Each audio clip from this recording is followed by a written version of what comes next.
Hi. I'm Sylvie Rinaldi. I'm Karina Tipton. And this is Town Hall Tailgate. Yay! We're getting better. Yeah, we are. Tonight is June 28th, and we are tailgating the Montgomery Planning Board meeting. There were 2 agenda items, so we have a time challenge for 10 minutes. And we are going to cover each topic in 5 minutes. Yes. And anything else? 1, 2, 3, go. Ready, steady, go. All right, so the first topic that was on the agenda was a continuation of the public hearing for the UNFI expansion. So just to recap, UNFI is a warehouse that is located on Neelytown Road. They are interested in expanding their warehouse. They're calling it like a phase 2 expansion because they had these site plans originally done when they put in the original proposal, but now they're ready to do the expansion. And this has gotten held up because UNFI has a truck problem where they do not have enough parking for the trucks that are currently coming into the warehouse. And so what's happening is the trucks are lining up on Neelytown Road at night, which is illegal. And so right now, what they're not able to do is go forward with the original site plans for phase 2 because that didn't include any additional parking. So the notes that I have for this one, well, first of all, when they didn't really have anything specific to present at the meeting today, they just asked for a continuation of the public hearing so they would have more time to figure out how much parking they actually did need and to change the site plans for phase 2 to accommodate it. But one of the things that we followed up on is in the last meeting, they had offered the possibility of reimbursing the truck drivers the cost of parking at one of the at the Pilot or the, where was the other one? The Pilot or the TA? TA. Yeah. So we asked them, did they do that? Essentially what they said is the reason they weren't going down to the truck stops is because they had to pay. So UNFI in the last meeting said, well, maybe if we just provided them reimbursement for the cost of staying at the truck stop, they would go down there. But turns out the truck stops are full. So that didn't happen. No. So I feel like this meeting, they spent a lot of time trying to brainstorm. The audience tried to brainstorm what can be done because they don't have a site plan set up for phase 2 that accommodates the parking. So it's going to be a really long time before anything is done. So like, what can we do in the meantime? Because these trucks are still parking on Neelytown Road. Yeah. There's like a lot of conversation, like whose job is it to enforce it? Like, it's not the planning board. You were really clear in a couple of nights tonight. The planning board is not an enforcement agency. Correct. Like perhaps the town or the county sheriff, like the police keep showing up, but like basically UNFI is outsourcing this problem to these third-party truck drivers, and I don't think that's fair. Yeah. And there were some really good questions, like who is responsible for going out at night and counting how many trucks are lining up on the road? How often are they counting? Why are those trucks lining up? Like, we've speculated a lot that the reason the trucks are lining up is because they're showing up early for their shifts. Has anybody gone out there and actually counted the trucks that are out there on a regular basis and asked those drivers what time their delivery is? Nobody has yet to present that at the planning board, and there was a member of the public who was pushing them on this, and they did not have that information to share. So if it is being done, it's not being shared, but I suspect that there's no data being collected on it.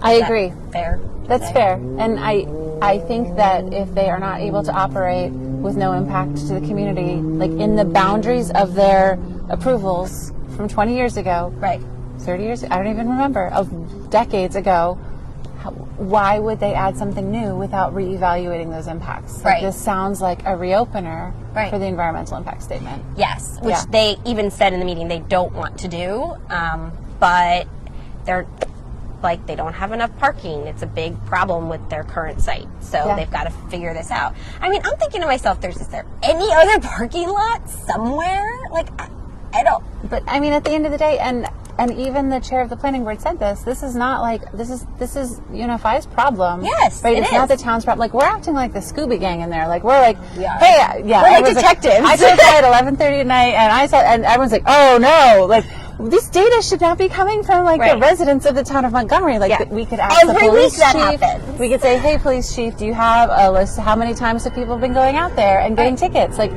there's data. There's people who are paid to put this data together. Yeah. It just feels gross. Yeah, I think that we are like the Scooby Gang on this Yeah. one. And the planning board like looks to the audience like, hey, has anybody seen trucks out there? And we're like, zoinks!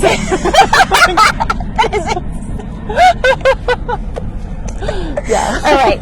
Anything else on UNFI? There's nothing really coming. The next time that they want to talk about this is July 26th, and UNFI is hoping to have an amended site plan for their Yeah, with real conceptual parking. for phase 2. Okay, we'll flip it to Marabido, which is that is how you pronounce it. Marabido is a 30,000 gallon propane tank that has been proposed to go on Beaver Dam Road, right up in the armpit of Route 84 on the Neely Town Road side of things. It's right next to the town water supply. They had originally proposed several tanks, and they've reduced it to just one on the site plan. And if you've been to a town hall tailgate, you know there's a lot of valid concern about the safety impacts from this propane tank. It was really an interesting conversation because the applicant has maintained that they've done everything. They're meeting the code. Like, they submitted a package that had an engineer licensed in another state that said we have achieved the code for New York State. Like, they have maintained that.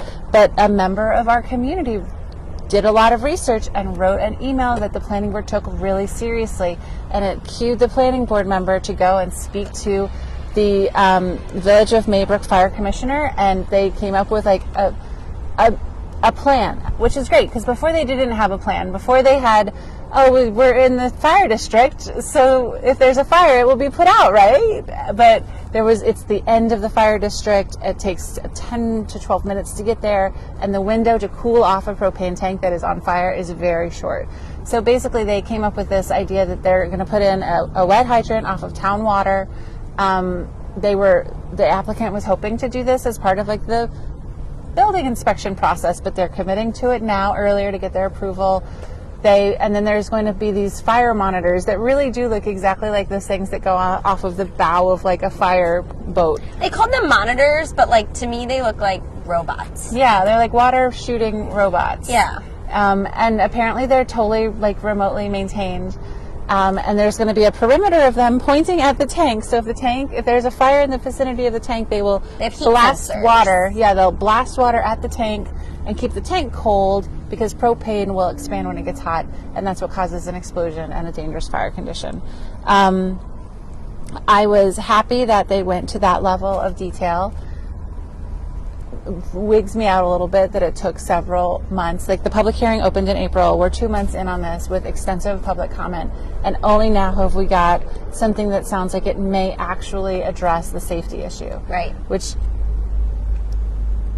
doesn't feel great, but I'm really glad that they've been putting the work in, and I'm really grateful that the community's been showing up. I think it's really hard not to always knock down the projects you don't want, but I think it's important to just acknowledge the impact that the public has on the planning board's ability to hold out for better things. And I think we've seen that here with this one. We've seen it with UNFI, and I think it's not satisfying, but it's important. Yeah. I really was impressed that the member of the community who contacted the planning board just did her own research on fire safety and is not a fire safety expert. She just spent a little bit extra time trying to figure out how this made sense for what they were proposing and what felt right to her as far as what safety was. And she was able to find that it really was pushing the boundaries of what that safety could be, meaning that the propane tank needed to be cooled within 10 to 12 minutes, and Maybrook Fire Department said it was going to take 10 to 12 minutes to get there, and that's too long. Mm-hmm. That was on the farthest edge, and because of her email, changed what is going to be required for this site plan if they move forward with it. And I am so grateful that we have a planning board that listens, and that we have a member of the public that actually stepped up and made a difference, because it really does make a difference when we're there. All it does. Of us, but her specifically was really great. I would say so this one, they're going to be drafting the closing documents. So the negative declaration is going to have all of the details that the applicant is committed to. It's going to detail exactly what they have to do to build it.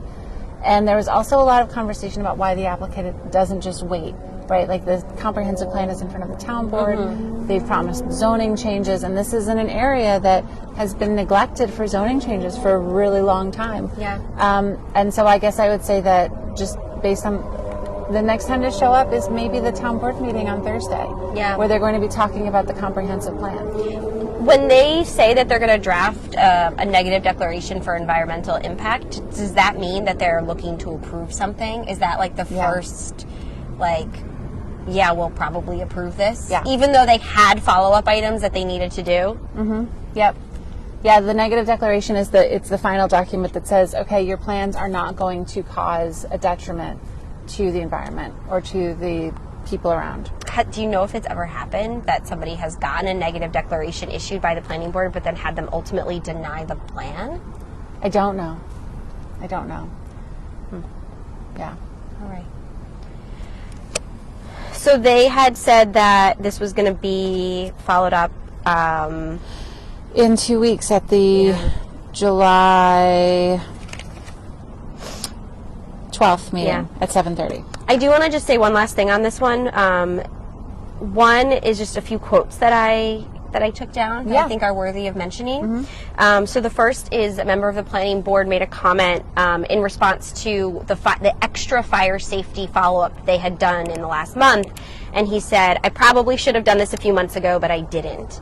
And I just want to say that I really appreciate the candidness of saying something like that. It takes a lot of guts to admit when you should have done something differently. And I really think that that's important and commendable. And I hope that lessons are learned from it moving forward, that when things like this come up, this was not the first time fire safety had come up. It had come up months and months ago, but it took to this email this month to actually sit down with a fire chief and have a discussion about it. Right. The other comment was made by the board chair because the residents were just kind of having a conversation with the board about resident input, and he said the board is looking at doing better. And that is just another really good quote for them for this week, because they really are trying to do better, and they are trying to make sure the public have a voice. And that they are, working for us, which I commend them as well. And then the final little tidbit is Mirabito. We were talking about zoning because this piece of property is potentially up for a zoning change in the comp plan. Yep. And we were kind of pushing Mirabito and the planning board, what happens to your project if the zoning changes? And their representative, who is not an employee of Mirabito, he's I believe their engineer. Yes, their environmental consultant. He said, we can talk lawsuits.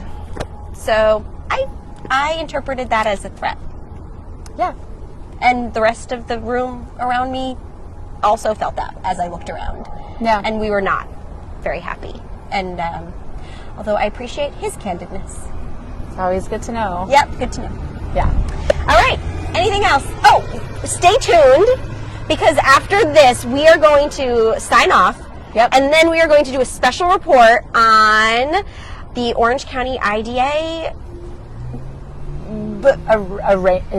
press conference? Press conference? The Orange County DA's press conference on the Orange County IDA's guilty pleas. Yeah. More to come on that, but where can I find you more this week? You can find me on the internet at Karina for Montgomery on Facebook, Instagram, and a webpage. How about you? Where can I find you? I'm also on social media and the internet. You can find me at rinaldiformontgomery.com, and I am on Facebook, Instagram, and I have a website. And you can also find this and all of our other town hall tailgates at townhalltailgate.com. Mm-hmm. We now have our own domain, so that if you are interested in past tailgates or sharing this with your non-Facebook friends. Yes, because not everybody has Facebook. You have a place to do it. So the other place you'll find me this week is tomorrow. I'll be buying lunch at the farmers market. Oh, right here. Me too. Yeah. Yeah. Yeah. Oh my gosh, I'm really looking forward The to that. pizza guy is going to come back. Is he coming here? He's on the I have already eaten all of my try the pickles from pizza. last week. It only takes 1 week for me to hit all the pickles. Yes. All right. Bye. Bye.